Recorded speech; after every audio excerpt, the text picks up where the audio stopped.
Subscribe कीजिए ध्येय IAS channel को और बेल आइकन को दबाइए लेटेस्ट वीडियो सबसे पहले देखने के लिए।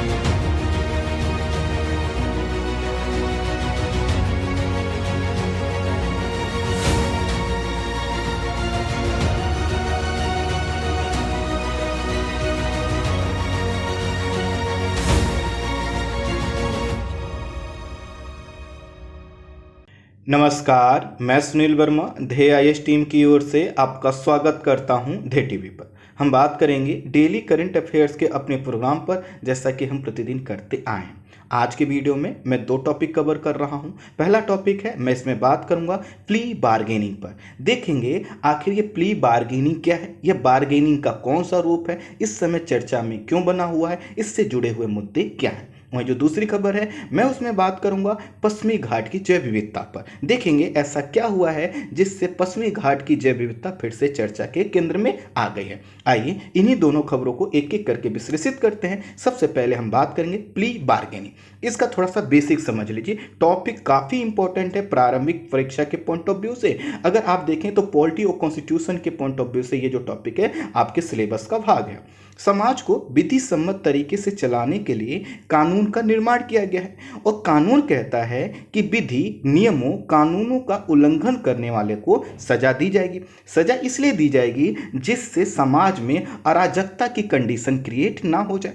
अर्थात जो भी नियम और कानून बनाए हैं उनका सबको पालन करना चाहिए। अदरवाइज क्या हो जाएगा, ऐसा समाज होगा जिसमें अराजक तत्व ज्यादा हो जाएंगे। उनको रोकने के लिए हमने क्या किया, सजा का प्रावधान किया। अब जो सजा दी जाती है, इसकी जिम्मेदारी सजा किसको कितनी दी जाएगी, इसके लिए कोर्ट की स्थापना की गई है। कोर्ट में जब कोई बात जाती है, कोई केस जाता है, तो यहाँ पर आरोपी अर्थात जिस पर आरोप लगाया गया है और आरोप लगाने वाले दोनों अपनी बात रखते हैं। कोर्ट दोनों की बात सुनता है। तो जो ये प्रक्रिया है कि जो कोर्ट में हो रही है, अर्थात आरोप लगाने वाला और जो आरोपी है, दोनों जो कोर्ट के सामने अपनी बात रख रहे हैं, इसको बोला जाता है ट्रायल। ट्रायल का मतलब है कि केस का चलना कहां पर, कोर्ट के अंदर। अभी जो ट्रायल की प्रक्रिया है, होता क्या है, जब ये कंप्लीट हो जाती है तभी क्या होता है, कोई निर्णय लिया पाता है। जैसे मान लीजिए मैंने कोई अपराध किया और मुझे आरोपी बनाया गया, मैं कोर्ट के सामने जाऊंगा। जिसने मुझ पर आरोप लगाया वो अपनी बात रखेगा, मैं अपनी बात रखूंगा। इसमें हो सकता है 2 साल, 4 साल, 5 साल, 10 साल, कितना भी समय लग जाए। उसके बाद जब ये ट्रायल कंप्लीट होगा तो कोर्ट अपना डिसीजन सुनाएगा। अब इसी को बोला जाता है ट्रायल। अब ट्रायल जो होता है, इसके बाद निर्णय लिया जाता है कि आखिर व्यक्ति दोषी है कि नहीं है। दोषी है तो आखिर उसको सजा कौन सी दी जाए, किस प्रकार की दी जाए और कितने समय काल की दी जाए। लेकिन इन सभी चीजों में जो सजा मिलेगी वह तो व्यक्ति को भुगतना पड़ेगा। लेकिन जो ट्रायल वाला समय है, अर्थात जो सुनवाई का समय है, ये काफी लंबा खिंच जाता है। भारत में आपने देखा होगा, कई मूवी में देखा होगा, आपने कहानियों में पढ़ा होगा, लोगों के किस्से सुने होंगे और आपके घर परिवार और समाज में ऐसे लोग होंगे जिनके साथ यह हुआ होगा कि बहुत छोटे से केस में लंबा ट्रायल चला, जिसके वजह से उनको अगर उसी समय सजा हो गई होती तो शायद वो सजा काटकर बाहर आ गए होते। लेकिन जो ट्रायल का समय है ये काफी लंबा लग जाता है। और ट्रायल इसलिए लंबा होता है क्योंकि भारतीय कोर्ट में, भारतीय न्याय प्रणाली में एक चीज कहा गया है कि कोई भी व्यक्ति, निर्दोष व्यक्ति को सजा नहीं मिलना चाहिए। इसके लिए जरूरी है कि हर तरह से वह व्यक्ति अपने आप को बचाने का प्रयास करे और जब वह प्रयास में विफल हो जाए, अर्थात वह आरोपी है, तो ही सजा दी जाए। इसकी वजह से क्या होता है, केस काफी लंबा खिंच जाता है। भारत में जो लंबित केस हैं उनकी संख्या लगभग 2.9 करोड़ है। ध्यान दीजिएगा, इसमें से 71% केस क्रिमिनल केसेस हैं और जिनके आरोपी अभी अंडर ट्रायल हैं, अर्थात वह उनके ऊपर क्या चल रही है, सुनवाई चल रही है। और कितनी संख्या है, 71%। हमारे यहाँ के जो जिला अदालत हैं उसमें 66,000 केसेस ऐसे हैं जो 30 साल से चल रहे हैं। सोचिए 66,000 जो केसेस हैं वो 30 साल से चल रहे हैं, वहीं 60 लाख से अधिक केसेस हैं जो 5 साल से ज़्यादा समय जिनको बीत चुका है। आप समझ सकते हैं कि यह क्या है, अभी ट्रायल में चल रहे हैं। अब हुआ क्या था, इस पूरा जो घटनाक्रम मैंने बताया ये इसलिए जोड़ता है कि जब आपको पता है कि जब हमने प्रारंभिक लॉकडाउन लगाया था उस समय एक केस आया था जिसका नाम था तबलीगी जमात। तो जो ये तबलीगी जमात का केस था ये काफ़ी चर्चा में आया था। कहाँ पे, दिल्ली का निजामुद्दीन वाला जो क्षेत्र है वहाँ पर कुछ लोग जो है कि तबलीग में शामिल होने के लिए आए थे। तो उस समय काफ़ी इस पर जो है कि भगदड़ मची थी। कई बार यह कहा गया कि जो इंडिया में कोरोना फैला है वो इन्हीं की वजह से फैला। हुआ क्या इस केस के घटनाक्रम में, अभी क्या हुआ है कि जो है कि कई लोगों को जो तबलीगी जमात से बिलोंग करते थे उनको प्ली बार्गेनिंग के माध्यम से अदालती कार्रवाई से मुक्त कर दिया गया है। अर्थात उनके ऊपर केस नहीं चलेगा, ट्रायल नहीं होगा, यह बात हुआ क्या था कि उस समय हमने कई लोगों को मतलब पुलिस ने कई लोगों को हिरासत में लिया था। हिरासत में लेने का मतलब है कि अब कोर्ट में जाता मामला और कोर्ट में क्या करती, पुलिस अपना पक्ष रखती और वह अपना पक्ष रखते और उसके बाद एक ट्रायल चलता और फिर उनको क्या होता, सजा सुनाई जाती।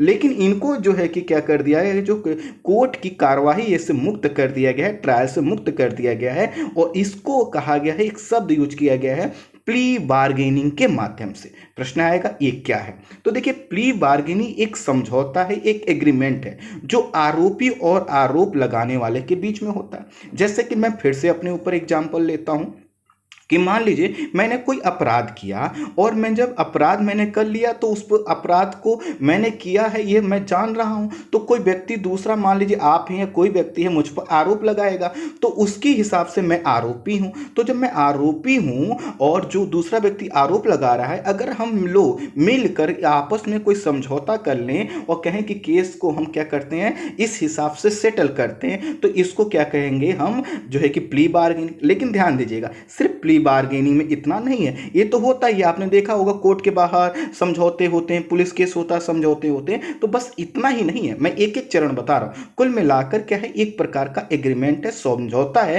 किसके बीच, आरोपी और आरोप लगाने वाले के बीच। अब इसमें क्या होता है, जो अभियुक्त होता है और जो अभियोजक होता है के बीच ट्रायल के पूर्व वार्ता की जाती है, अर्थात सहमति बनाई जाती है। अर्थात मान लीजिए मैं आरोपी हूं और जो मुझ पर आरोप लगाने वाले हैं, ये हम दोनों लोग बैठेंगे और ट्रायल के बीच, ट्रायल से पहले क्या किया जाएगा, हम लोगों में प्री ट्रायल नेगोशिएशंस होगा, अर्थात सहमति बनाने का प्रयास किया जाएगा। अब ये जो सहमति बनाने का प्रयास किया जाएगा, इसमें क्या करना होगा, आरोपित जो व्यक्ति है उसको अपना अपराध स्वीकार करना होगा और अपनी सजा कम करवाने के लिए जो अभियोजन पक्ष है उससे सहायता लेना होगा। फिर से मैं अपने ऊपर लेता हूं, मैंने कोई अपराध किया और जब अपराध मैंने किया, मुझ पे आरोप लगा, तो बात कहां जाएगी, कोर्ट पर। तो कोर्ट में ट्रायल चालू हो उससे पहले मैं कहूंगा कि मैं अपना गुनाह स्वीकार करता हूं, पुलिस से कहूंगा कि मैं अपना गुनाह स्वीकार करता हूं, कृपया आप मेरी सजा कम करवाने में मेरी मदद कीजिए। अब ये सभी चीजें प्ली बार्गेनिंग में चल रही हैं, देखिए क्या क्या चीजें आगे जुड़ती चली जाती हैं। अब देखिए क्या होता है कि सहमति बनाने का प्रयास किया जाता है। इसमें आरोपी व्यक्ति क्या करता है, अपना जो है कि आरोप क्या करता है, स्वीकार करता है। जैसे कि मैंने कहा, मैंने अपना आरोप क्या कर लिया, स्वीकार कर लिया।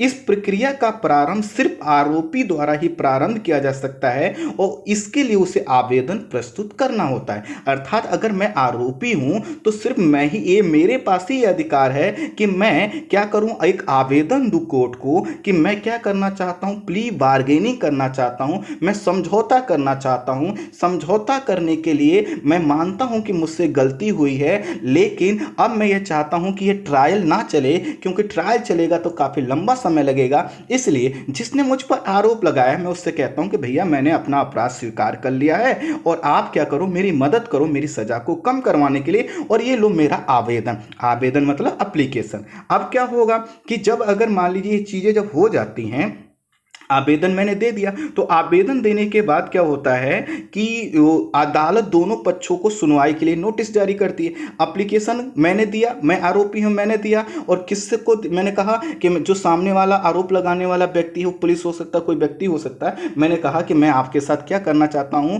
प्री नेगोशिएशन करना चाहता हूं, किससे, ट्रायल से पहले। तो अब क्या होगा, अदालत के सामने यह तथ्य रखा जाएगा, यह एप्लीकेशन रखा जाएगा, अदालत दोनों पक्षों से कहेगा कि ठीक है आप दोनों मिलजुल कर बैठ चिर के बातचीत कर लो। अगले चरण में अदालत क्या कहेगा, जो अभियोजक हैं, जो जांच अधिकारी हैं, जो पीड़ित हैं, सबको एक साथ बुलाया जाए, बैठाया जाए और कहा जाएगा कि आप यह बैठक कर लीजिए, इसमें डिसाइड कीजिए कि आप लोग क्या चाहते हैं और क्या मुआवजा। तो जो बैठक होगी इसमें मैं कहूंगा कि देखो भैया, मुझसे तो अपराध हो गया है, मैं अपराध स्वीकार करता हूं, मुझसे जो मुआवजा हो सकता है वो मुझसे ले लो और इस चीज को क्या करो कि मुझे इस सजा से कम करवाओ। अब जो सजा से कम करवाने की बात है, तो सजा तो व्यक्ति तो डिसाइड किया नहीं कि वो कम कर देगा। इसके लिए क्या होगा, ये जो बैठक हुई है इसमें हम जो सहमति बनाएंगे उस सहमति को अदालत के सामने रखा जाएगा। अदालत क्या करेगा, इस पर अपनी मोहर लगा देगा, पूछकर सभी पक्षों से कि आप इस पर सहमत हैं, इनको सजा कम मिलनी चाहिए, अपना गलती स्वीकार कर रहे हैं। और जब ऐसी सभी चीजें हो जाएं तो अदालत क्या करेगा, उसको औपचारिक स्वरूप जो है कि प्रदान कर देगा।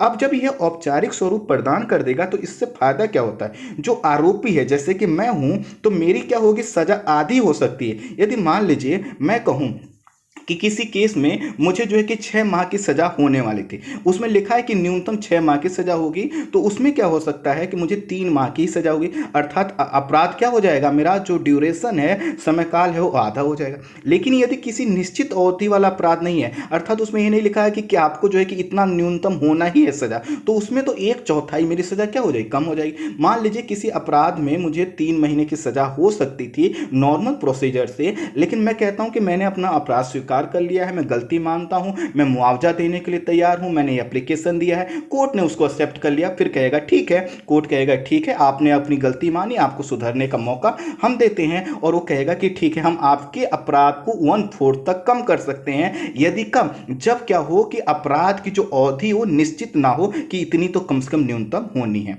तो हुआ क्या है कि अब देखिए, इस अगर ऐसा होगा तो इससे क्या क्या फायदे होंगे। इससे क्या होता है कि लोगों जो जिन लोगों को लगता है कि उनसे गलती हो गई, तो वह क्या करते हैं कि अपनी गलती मान लेते हैं, और यह जो ट्रायल की प्रक्रिया है जो कि कई साल तक चल सकती है, इससे क्या होते हैं, बच जाते हैं। लेकिन ऐसा नहीं है कि आप किसी का खून कर लीजिए, आप किसी का जो है कि खोपड़ी फोड़ दीजिए और फिर कहिए कि हम प्ली बार्गेनिंग के लिए करना चाहते हैं, ऐसा संभव नहीं है। अर्थात यह जो प्ली बार्गेनिंग का पूरा जो प्रोसेस है, आपको ऐसे किसी केस में नहीं मिलेगा जिसमें आपको मृत्युदंड हो सकती थी। अर्थात आपने किसी का मर्डर किया, उसमें मृत्युदंड हो सकती है, या आजीवन कारावास हो सकता है, या फिर 7 वर्ष से अधिक सजा हो सकती है। ऐसे किसी केस में आपको यह प्ली बार्गेनिंग का ऑप्शन नहीं है। साथ ही साथ यदि आपने 14 वर्ष से कम उम्र के बच्चे या बच्ची के खिलाफ कोई गलत व्यवहार किया है, या फिर आपने कोई ऐसा कृत्य किया है जिससे देश की सामाजिक आर्थिक परिस्थिति जो है कि प्रभावित होती है, तो भी आपको प्ली बार्गेनिंग का मौका नहीं है। अर्थात जो प्ली बार्गेनिंग का फायदा सिर्फ ऐसे मामलों के लिए दिया जाता है जो नॉर्मल केसेस होते हैं, जिनकी प्रकृति जो है कि बहुत ज़्यादा कठोर नहीं होती है। अर्थात जिनमें मान लीजिए कोई छोटा मोटा अपराध हो गया, उसी के संदर्भ में प्ली बार्गेनिंग का कॉन्सेप्ट लाया गया। पहले हमारे यहाँ ऐसा नहीं था। वर्ष 2006 तक इस प्रकार की व्यवस्था भारत में कोई नहीं थी। वर्ष 2006 में सीआरपीसी अर्थात जो हमारी आपराधिक प्रक्रिया संहिता है, उसके अध्याय 21(1) में हमने संशोधन कर प्ली बार्गेनिंग को शामिल किया। अर्थात पहले से ये व्यवस्था हमारे यहाँ नहीं थी, 2006 में हमने किया, और सीआरपीसी के अध्याय 21(a) में हमने संशोधन कर इसमें प्ली बार्गेनिंग की बात की। और प्ली बार्गेनिंग का मतलब क्या है कि आप अपील कर रहे हैं, बार्गेनिंग कर रहे हैं। और बार्गेनिंग किस लिए कर रहे हैं कि भैया मुझसे गलती हो गई, मेरी सजा को कम किया जाए। और जो सीआरपीसी का आपने यह जो मैंने उल्लेख किया, इसमें देखेंगे 265A से लेकर 265L तक इसके प्रावधानों का उसमें उल्लेख किया गया है। इसके थोड़ा सा बैकग्राउंड को देखें तो विधि आयोग जो हमारे यहाँ गठित होता है, उसने अपनी 142वीं रिपोर्ट में कहा है कि कोई व्यक्ति अगर स्वयं से अपने जो कि अपने आप को दोषी मानता है और वास्तव में वो दोषी है, उसके ऊपर कोई दबाव नहीं डाला गया, तो उसको थोड़ी सी रियायत दी जा सकती है। चूंकि पूरा हमारा जो न्यायिक व्यवस्था यह मानकर चलता है कि प्रत्येक व्यक्ति में सुधार हो सकता है, इसलिए उसको एक अवसर मिलना चाहिए। अवसर वो तभी उसका वह फायदा होगा जब उसका जो ट्रायल है उसमें ज़्यादा समय ना लगे। आप खुद कल्पना करिए कि आपको भूख लगी थी, एक एग्जांपल दे रहा हूँ, इसको आपको क्रॉस चेक नहीं करना है कि जाके आप ऐसा करना है। आपको भूख लगी थी, आपने कहीं से डबल रोटी, अब आपके ऊपर केस हुआ कि चोरी का। अब चोरी का डबल रोटी आपने चुराया, मान के चलिए कि कहीं 5 साल इसी में ट्रायल में लग गए और आपके ऊपर एक टैग लगा हुआ है कि आप चोर हैं, आपके ऊपर केस चल रहा है, कितना दुखद होगा। तो यह इसीलिए कहा जाता है कि ट्रायल से बचने के लिए ये एक मौका है कि व्यक्ति खुद अपनी गलती स्वीकार कर ले। तो मान लीजिए मैंने किया है, आपने जो है कि ब्रेड या जो भी डबल रोटी चोरी की, हम कह देंगे हमें भूख लगी थी, हमको ऐसा हमने किया है, हमें जो सजा दे सकते हैं दीजिए, हम अपना स्वीकार गलती हम अपनी स्वीकार करते हैं। कुल मिलाकर ये जो प्री बार्गेनिंग है ये भी क्या है, एक मौका देता है व्यक्ति को अपने अंदर सुधार करने का। अगर प्री बार्गेनिंग की जो प्रक्रिया है इसको हम जो है कि अगर देखें तो इससे कुछ फायदे हैं, कुछ नुकसान भी। फायदा क्या है इससे, इसमें जो ट्रायल में लगने वाला समय होता है वो कम लगता है, निर्णय में क्या होगा कितने समय बाद होगा ये जो अनिश्चितता बनी रहती है वह कम होती है, मुकदमे में जो लगने वाला समय है और पैसा है जो धन लगता है वो कम खर्च होता है। आपको पता है वो वकील क्या करते हैं, कितना पैसा आपसे ले लेते हैं। जो विचाराधीन कैदी के रूप में जेल में लोगों को लंबा जीवन काल बिताना पड़ता है उससे कम जो कि समय लगता है। साथ ही साथ राज्य का भी खर्च कम होता है, क्योंकि अगर मान लीजिए कोई अंडर ट्रायल व्यक्ति है और उसको क्या करते हैं आप जो है कि जेल भेजते हैं तो उसको रखने के लिए तो व्यवस्था करना होगा ना, इसमें काफ़ी खर्च होता है। तो कुल मिलाकर प्ली बार्गेनिंग के तहत ही क्या हुआ है, जो तबलीगी जमात के कुछ लोगों को मैं शब्द यूज कर, सबको नहीं छोड़ा गया, उनको प्ली बार्गेनिंग के माध्यम से कुछ मुआवजा लगभग 5,000 रुपये लिया गया और उनसे कहा गया कि आपसे ऐसी गलती नहीं करेंगे। उन्होंने कहा कि हम बिल्कुल हम अपनी जो है कि चाहते हैं कि आप हमें इससे मुक्त करें कोर्ट के ट्रायल से, क्योंकि इससे समय लग सकता है। और इसकी वजह से कुछ लोगों को हमने क्या किया है, अर्थात कोर्ट ने उनको जो है कि मुक्त किया है। ये अधिकांश जो लोग हैं वह बाहर के हैं। तो कहीं ना कहीं जो विदेशी संबंध होते हैं दो देशों के बीच वो भी इससे मेंटेन रहे। हमने कानून का भी शासन लागू कर दिया और हमने जो है कि कुछ ऐसी व्यवस्थाएं भी की हैं जिसमें व्यक्ति को सुधरने का क्या है, मौका है। तो इस तरह से हमने क्या है, पूरा प्ली बार्गेनिंग का ये पूरा केस आपके सामने आया। आई होप आप समझ पाए होंगे। अब हम बात करते हैं अपने पश्चिमी घाट की जैव विविधता के संदर्भ में टॉपिक। आप देखिए आपकी स्क्रीन पर जो है कि एक मैप दिखाई दे रहा है और देखिए इसमें जो है कि महाराष्ट्र का जो मैप है आप उसको देखिए, महाराष्ट्र लिखा दिखाई दे रहा होगा, कर्नाटक लिखा दिखाई दे रहा होगा, अब देखिए गोवा भी लिखा दिखाई दे रहा होगा। और इसी के बीच में देखिए एक गोल कलर का एक पॉइंट बनाया गया है और इसके गोल कलर के पॉइंट पे लिखा हुआ है तिल्लारी। आप इसको देख पा रहे हैं, तिल्लारी देखिए स्क्रीन पर आप देखिए। और इस कर्नाटक और गोवा के जस्ट बॉर्डर के पास में इसको देखिए, महाराष्ट्र का भी यहाँ पर बॉर्डर लगता है। एक मैप और देख लीजिए, ये देखिए तिल्लारी जो है कि आपका, तो ये तिल्लारी क्या है बस इसको मैं आगे बताऊंगा, बस अभी ये समझ लीजिए इसकी लोकेशन आपके लिए काफी इंपॉर्टेंट है। और दूसरी चीज और यहाँ पर ये देखिए जो ये पूरा आप क्षेत्र देख पा रहे हैं उत्तर से लेकर दक्षिण तक, महाराष्ट्र कर्नाटक गोवा, अगर आपको पता हो तो यहाँ पर कोई पर्वतीय क्षेत्र जिसका नाम है पश्चिमी घाट पर्वत। और पश्चिमी घाट पर्वत भारत का वह क्षेत्र है जहाँ पर जैव विविधता क्या होती है, सर्वाधिक पाई जाती है। तो इसी के कारण ये पूरा टॉपिक इस समय चर्चा में बना हुआ है। आइए इसका करंट अपडेट मैं आपको बताता हूँ।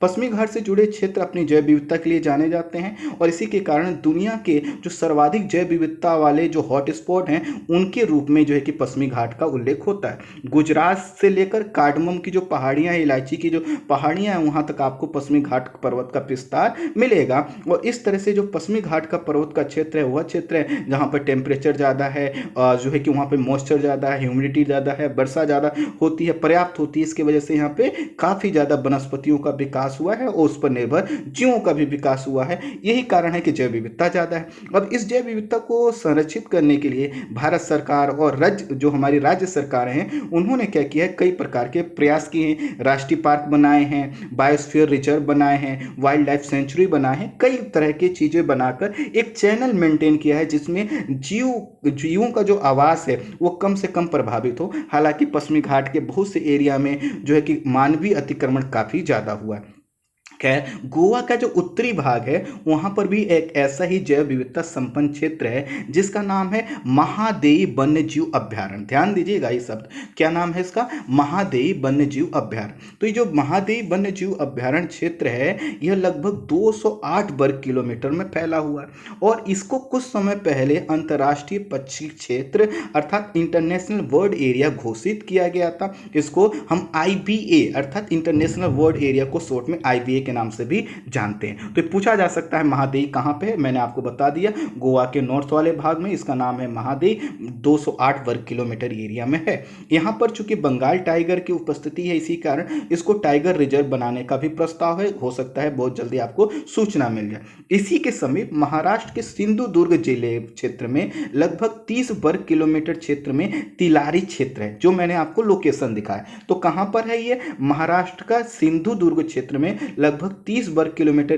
क्षेत्र में है। और ये कहां पर? यह जो मैंने आपको महादेई वाला जो क्षेत्र बताया उससे लगा हुआ है, अर्थात कर्नाटका, गोवा और जो है कि महाराष्ट्र का एक पॉइंट वाला जो एरिया, जो गोल सर्कल मैंने दिखा, वहीं पर क्या है? तिलारी। अब इस तिलारी क्षेत्र को क्या किया गया है? तिलारी संरक्षण रिजर्व अर्थात तिलारी कंजर्वेशन रिजर्व घोषित कर दिया गया है। कंजर्वेशन रिजर्व का मतलब एक ऐसा एरिया है जहां पर अब जो गतिविधियां होंगी, मानवीय गतिविधियां होंगी, उसके केंद्र में होगा कि यह जो पूरा एरिया है इसको प्रोटेक्ट करना है, कंजर्व करना है, जिससे मानवीय गतिविधियों से वहां पर कुछ भी ऐसा ना हो जिसकी वजह से वहां के जैव विविधता को नुकसान पहुंचे।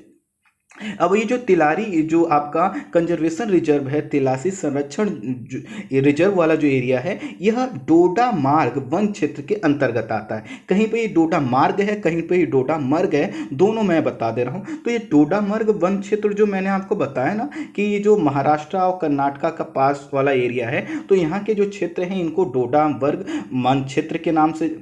ये जो तिलारी संरक्षण रिजर्व है यह डोडा मार्ग वन क्षेत्र के अंतर्गत आता है। तो जो डोडा मार्ग या डोडा मर्ग जो वन क्षेत्र है, यह आपको पहले से इसका नाम से क्या लग रहा है? यह वन क्षेत्र है। तो इसी वन क्षेत्र का एक भाग था तिलारी क्षेत्र, और उसी को क्या कर दिया गया है? अब तिलारी कंजर्वेशन रिजर्व घोषित कर दिया गया है। तो यह आपसे इसकी जो लोकेशन ये आपसे पूछी जा सकती है। यह जैसे मैंने बताया कि गोवा के महादेई अभ्यारण्य को कर्नाटक के भीमगढ़ से जोड़ता है। तो कर्नाटक का कौन सा एरिया यहां से पास है? वह है भीमगढ़। और भीमगढ़ जो एरिया है ये भी क्या है? जैव विविधता के लिए जाना जाता है। यह अर्थात तिलारी महाराष्ट्र राज्य का 7वां वन्य जीव गलियारा है, जिसे संरक्षण रिजर्व के रूप में घोषित किया गया है। वन्य जीव गलियारा का मतलब जिस एरिया से होकर जीव एक स्थान से दूसरे स्थान तक जाते हैं। मैंने कहा कि पूरा पश्चिमी घाट एरिया क्या है? जैव विविधता के पॉइंट ऑफ व्यू से संपन्न है। तो मैंने जो महादेव वन जो आपको क्षेत्र दिखाया, जो आपको तिलेरी क्षेत्र दिखाया, और उसके बाद जो मैं ये भीमगढ़ कह रहा हूँ, ये पूरा एरिया क्या है? जुड़ा हुआ है। तो इसमें जीव क्या करते हैं? एक वह तो राज्यों की बाउंड्री से बंधे हुए नहीं है, तो एक एरिया से दूसरे एरिया तक क्या करते हैं? माइग्रेट करते हैं। तो इसी प्रकार का जो है ये क्या था? एक वन्य जीव गलियारा था, और इसी को क्या किया गया है? संरक्षण रिजर्व के रूप में घोषित किया गया। यह जो डोडा मर्ग वन क्षेत्र के अंतर्गत आने वाले 9 गांवों को आरक्षित करता है। अर्थात ये जो डोडा मर्ग जो वन क्षेत्र था, इसके पास में 9 गांव थे। उन 9 गांवों के पास की जमीन को मिलाकर इसको क्या किया गया है? बनाया गया है। और यह जो एरिया है जिसको कंजर्वेशन रिजर्व के रूप में घोषित किया गया है, यह 3 राज्यों अर्थात महाराष्ट्र, कर्नाटका और गोवा में जीवों को क्या करेगा? भ्रमण करने की आजादी देगा। चूंकि ये पूरा क्षेत्र पश्चिमी घाट के अंतर्गत आता है, जिसके कारण जीवों का आवागमन यहाँ क्या होगा? काफी सुचारू होगा। और अब इस चीज को हमने कंजर्वेशन रिजर्व घोषित कर दिया है, इसके वजह से यहाँ पर मानवीय गतिविधियों पर भी क्या होंगे? लगाम लगेगी। अब जो कंजर्वेशन रिजर्व है, जिसको संरक्षण रिजर्व हम हिंदी में बोलते हैं, यह क्या होते हैं? सामान्यतः राष्ट्रीय जो उद्यान होते हैं अर्थात जो नेशनल पार्क होते हैं, वन्य जीव अभ्यारण्य अर्थात जो बायोस्फीयर रिजर्व होते हैं, और जो हमारे जैव वन्य जीव क्षेत्र होते हैं अर्थात वाइल्ड लाइफ सेंचुरी होते हैं, उनके कंपेयर में यहाँ पे जो रेगुलेशन होता है वो थोड़ा हल्का होता है। इसका मतलब यह है कि यहाँ पर जो वन्य जीव संरक्षण अधिनियम के नियम तो लागू होते हैं, लेकिन उस तरह से लागू नहीं होते जैसे नेशनल पार्क में आप कोई एक्टिविटी नहीं करते। तो यहाँ पर क्या होता है कि जो एरिया है दरअसल क्या होता है? कोई किसी नेशनल पार्क, किसी बायोस्फीयर रिजर्व के बाहर का एरिया होता है। आसान शब्दों में मैं इसको समझाता हूँ। मान लीजिए आपके गांव में एक जंगल है, वह जो जंगल है उसको हमने कहा कि वो नेशनल पार्क है। अब उस जंगल का आप देखिए, वो जंगल कहीं ना कहीं से तो स्टार्ट हो रहा होगा, लेकिन उसके जो बाहर का एरिया है जिसको आप जंगल नहीं कह रहे होंगे, लेकिन वह जंगल से जुड़ा है, ऐसे ही एरिया को क्या किया जाता है? कंजर्वेशन रिजर्व अर्थात संरक्षित क्षेत्र के रूप में हम प्रोटेक्ट करते हैं। और ये जो प्रोटेक्शन मिलता है किसके तहत मिलता है? वन्य जीव संरक्षण अधिनियम 1972 के तहत। तो जो आपका ये तो पूरा तिलारी क्षेत्र क्षेत्र था, ये भी क्या था, वहाँ पर जो लगे हुए क्षेत्र थे, जो जैव विविधता से अधिक संपन्न क्षेत्र थे, वहाँ पर लगा हुआ था। तो इसको भी हमने क्या किया, कंजर्वेशन रिजर्व घोषित कर दिया गया है। और यहाँ पर जैसा कि मैंने बताया कि जो नियम लगेंगे वन्य जीव संरक्षण अधिनियम 1972 के, थोड़ा सा कम कठोर होंगे। इसका मतलब है कि यहाँ पे पास में रहने वाले लोगों को कुछ अनुमति दी जाएगी, आर्थिक कार्य कर सकते हैं अपने पशु पालने के अलावा, अपनी खेती बाड़ी के, लेकिन वह किसके तहत, वहाँ के अथॉरिटी के हिसाब से होगा। वह बताएगा कि क्या आप कर सकते हैं, क्या नहीं कर सकते हैं। तो इससे फायदा क्या हुआ कंजर्वेशन रिजर्व घोषित करने से? इससे फायदा यह हुआ कि पहले वो एरिया था उस पर कोई भी नियम कानून लागू नहीं होता था। तो किसी व्यक्ति की निजी संपत्ति, निजी जमीन है, वह कुछ भी करता, कहता हम गड्ढा खोदेंगे, आग लगाएंगे, वो कर सकता था, अब नहीं कर सकता। इसका मतलब है कि जो वहां पर रहने वाले लोग हैं उनका सहयोग बढ़ेगा, और जब किसी एरिया के लोगों का सहयोग बढ़ता है, अपने आप वहां की जैव विविधता क्या होती है, प्रोटेक्ट होने लगती है। जुलाई 2019 तक हमने 88 जो कि संरक्षण रिजर्व अर्थात कंजर्वेशन रिजर्व और 127 सामुदायिक रिजर्व हमने घोषित कर दिए थे। यह जो पूरा क्षेत्र है, यहाँ पे अर्ध सदाबहार वन, शुष्क पर्णपाती वन, बाघों की अच्छी खासी संख्या मिल जाएगी, हाथियों की संख्या आपको अच्छी खासी मिल जाएगी। और इन सभी कारणों से क्या हुआ है, ये पूरा जो जैव विविधता पश्चिमी घाट की है, इसमें हमने एक चैनल मेंटेन करने का प्रयास किया है जिसमें जीव क्या कर सके, मुक्त आवागमन कर सके। आई होप आप समझ पाए होंगे पूरे टॉपिक को। आज के लिए इतना ही। Thank you so much.